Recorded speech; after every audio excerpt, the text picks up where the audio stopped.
এই হোটেলটার নাম the river view hotel. আজকে সকালে, কালকে রাত্রে তো এসে পাইনি, আজকে সকালে এসে রিভারটা খুঁজে পেলাম। এই যে সেই রিভার, এই যে সেই রিভার, মানুষ দৌড়াচ্ছে বসে, জগিং করতেছে।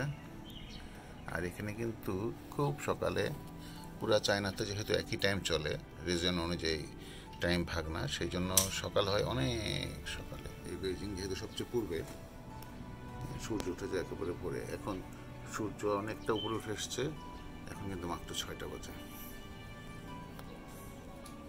কারণ এই সময় বাংলাদেশে বাজে হচ্ছে ভোর 4টা।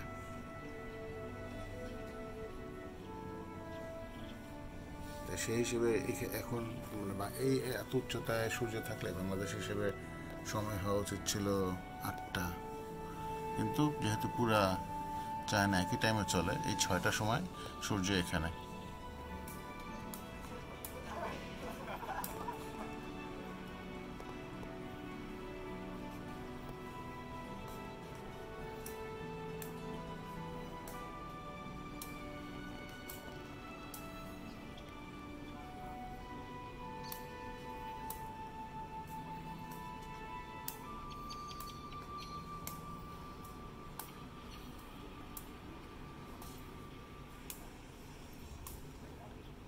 Bastard design. So in Chinese Forbidden City is perfect forbidden feng shui land. And every country has the Chinese. Every country. Tianmen স্কোয়ারে যাওয়ার জন্য আমরা এখানে নামলাম। এখান থেকে প্রায় 1 কিলোমিটার সামনে গিয়ে লাইনে দাঁড়াতে হবে, এবং সেখানে বিশাল লম্বা লাইন দেখলাম। এখানে সবাই একজন করে চেক করবে, পাসপোর্ট এবং মাল সামাল চেক করে ঢুকতে দেবে। এলাহি কারবার মনে হচ্ছে। ব্লগার্স তারা জিনিস বেচতেছে ফোন মোবাইলে, সবাই হই হই হই হই করে এখানে দাঁড়ায় জিনিস বেচতেছে। বাসগুলো বেশ ইন্টারেস্টিং দেখতে, এই যে বাসটা, সবগুলো বাসই বেশ ইন্টারেস্টিং দেখতে। আমরা টিয়ানমেন স্কোয়ারে যাওয়ার জন্য আমরা রওনা দিছি হেঁটে হেঁটে, এখনও গেটের কাছে পৌঁছায় নেই। ওখানে লম্বা লাইন, পাসপোর্ট চেক করতে আরও ঘন্টাখানেক সময় লাগবে, গাইড বলছে।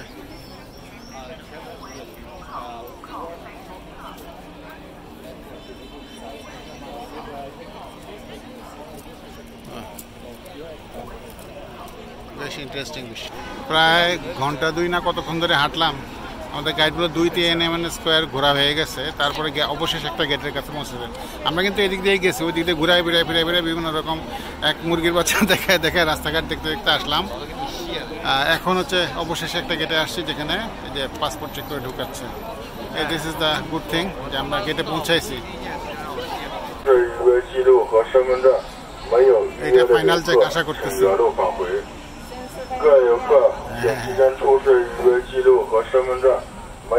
সবার হাতে পাসপোর্ট আছে।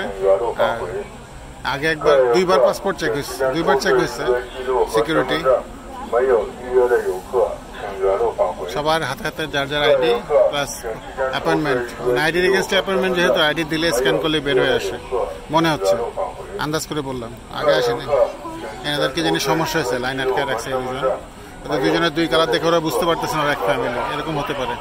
ভুল হয়েছে, সামনে আবার চেক হবে, এইটা মনে হচ্ছে।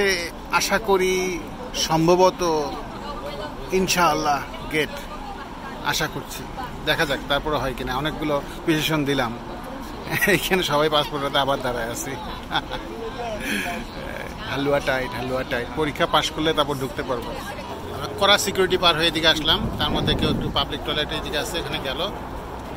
এইখানে হচ্ছে ফরবিডেন সিটি মিউজিয়াম এই পাশে, আর আমরা ওই পাশে টিয়ানমেন স্কোয়ার নাকি ওই পাশে, হ্যাঁ যাবো। কি দেখা যাক। আমি এখন আর মাথা কাজ করতেছে না, হাঁটতে 2 ঘন্টা লাগছে এখানে ঢুকতে, এরপরে আর মাথা কাজ করতেছে না, শখ মিটে গেছে অলরেডি। আর জীবনে আইতাম না। আমরা অবশ্য মানুষ দেখতে পছন্দ করি। এই যে একজন এর ভিতরে ঢুকে শুরু করছে ব্লগিং, টিকটকার নাকি এরা, আল্লাহ জানে। ওইদিকে আরেকজন, ওইদিকে আরেকজন দেখা যাচ্ছে। হ্যাঁ, কি বেচতেছে কে জানে, নাকি সাক্ষাৎকার দিচ্ছে নাকি বর্ণনা দিচ্ছে। এই যে আরেকজন, এরকম বহুত লোক।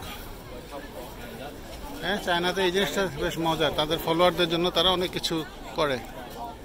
আর আমাদের ফলোয়ার জানি কি কাদের জানি ফলো করতেছিলাম, এই যে হ্যাঁ আমাদের আমাদের গাইড এবং আমার শ্বশুর সাহেব, উনি তো মার সাথে ছবি থেকে দৌড় দিচ্ছেন, ওদিকে আসতেছে। ওকে, এই যে আসলেই কিন্তু আমি এখানে আসছি, চাপা মারতেছি না। হ্যাঁ, সিকিউরিটি পাস হয়ে এখানে আসছি, সেই 2 ঘন্টা এদিক ওদিক ঘুরে ঘুরে শেষ পর্যন্ত ঢুকতে পারছি। হেভি করা সিকিউরিটি, আর হ্যাঁ ছাতা আছে মাথায়, অনেক রোদ। তো দেখা যাক, হ্যাঁ কেউ যাতে না বলে, না দেখে বলতেছি আসলে আসছি এখানে। হ্যাঁ হ্যাঁ, অবশ্যই অবশ্যই। হ্যাঁ জানেন, আসেন আসেন আসেন। হ্যাঁ, মায়ের ভক্ত।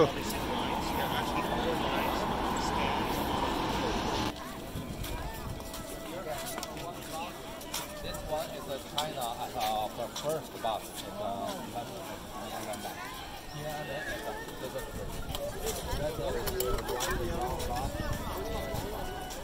Jinan. Hi. Original this bus is this is the one day place museum, এখানে ফরবিডেন বলে না, এটাকে নাকি আগে ফরবিডেন সিটি বলতো, তাই তো বললাম, আমি এখনো কনফিউজড আসলে। আরেক দুষ্ট লোক আরেকটা ফরবিডেন সিটি বানানোর পরে এর নাম হলো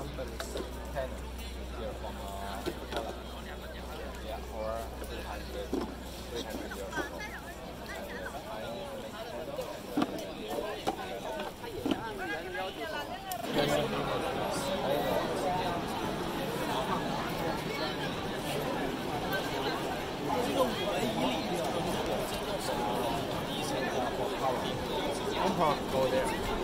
3 people use the first temple.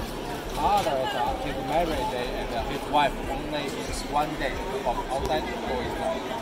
Another one is every 3 years have one examination, 4 level. Highest level is kind the whole baking and cooking. Here, yeah, this one white standing here, and this is small salt. And just that's এদিকে হচ্ছে so far away. And you ask me where's that street? At the province street. At past the middle line,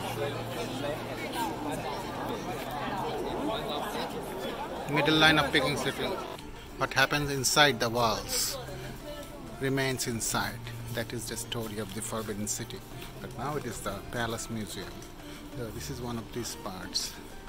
We are going to explore another part.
এর বিশালত্ব মুগ্ধ করার মতো।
হঠাৎ করে জায়গাটায় প্রাণ ফিরে আসছে। পোলাপান স্কুল থেকে জানি আসছে, স্কুল ছুটি হয়েছে, হই হই হই, খুব ভালো লাগতেছে দেখে। আমরা খাওয়া দাওয়া করলাম, খাওয়া দাওয়া করে এখন বাসে উঠতেছি। আমাদের অ্যাটলিস্ট একটা ডেস্টিনেশন বাকি আছে, প্যালেস অফ হেভেন। চাইনিজ মেকারদের গাড়ি বেশ বড়।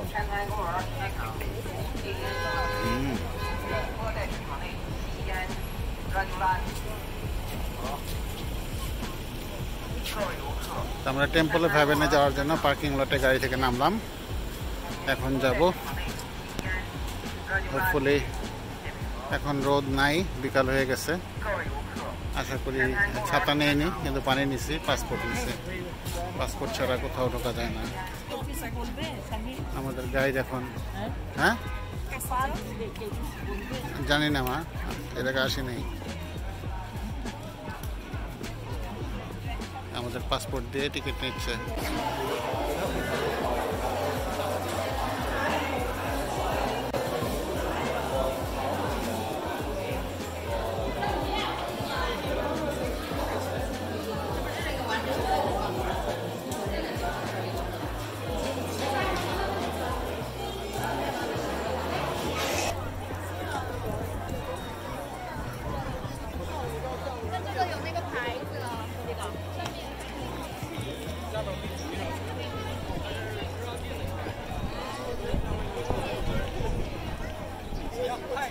এই টেম্পল অফ হেভেন, এটা হচ্ছে ফসলের জন্য প্রার্থনা করার জন্য বেসিক্যালি এখানে আসতো। তিনটা লেয়ার, উপরের লেয়ারটা ব্লু হেভেন, আর রেড লেয়ার নাকি মাঝামাঝি, এটা সম্রাট সোনালি, আর নিচেরটা সবুজ পাবলিকের জন্য, কিংবা ফসল হতে পারে আমার ধারণা। এটা 3 থাক সিঁড়ি ভেঙে উঠতে হইলো, এটা সবচেয়ে উপরের থাক। দূরে বেইজিং শহরের অনেক উঁচু উঁচু বিল্ডিং টাওয়ার দেখা যাচ্ছে। হ্যাঁ, এই যে এইসব জায়গায় ফাঁক ফোকর দিয়ে শহরটা বা আমার রাজত্ব দেখা যাচ্ছে, যে এখানে রাজত্ব করত। আর নিচে হচ্ছে এটা একটা মিউজিয়াম এখন, আর ওপাশে আরেকটা আছে। আর রাজা যখন এখানে বা সম্রাট যখন এখানে উপবাস করতে আসতো, মানে উপবাস করে প্রার্থনা করতো 3 দিন যাবত যাতে ভালো ফসল হয়, তখন এই বাইরের দিকে একটা প্রাসাদে থাকতো। তো এই যে এখানে যখন আমরা উঠলাম, খুব বেশি উঁচু না, এই যেরকম 2 লেয়ার ক্রস করে, যে 1 লেয়ার 2 লেয়ার, 3 থাক উঁচু করে উঠছে। সব কিছুর মধ্যে নাম্বারের কিছু ব্যাখ্যা ট্যাখ্যা আছে আর কি। এই এখানে লোকজন আসে অনেক ফেস্টিভ মুডে, এই যে অনেক রকম ডেকোরেটিভ ড্রেস পরে আসছে, উপরেও আছে, ছবি তুলতেছে এটাতে। আর ওই পাশে আমাদের ক্লান্ত শ্রান্ত স্বর্গারোহী যারা আছেন, তারা ওই পাশে সিঁড়িতে বসে আছেন আর কি। কই গেল, ও ওই যে সিঁড়ির মধ্যে বসা দেখা যাচ্ছে আমাদের সফর সঙ্গী বাকিরা। হ্যাঁ, এই হচ্ছে অবস্থা। এই যে লোকজন কিভাবে ডিরেকশন দিয়ে ছবি তুলতেছে, বিভিন্ন রকম করে ভিডিও করতেছে, কোথায় এখানে আসছে। এই হচ্ছে অবস্থা, ভীষণ লোক গিজ গিজ করতেছে।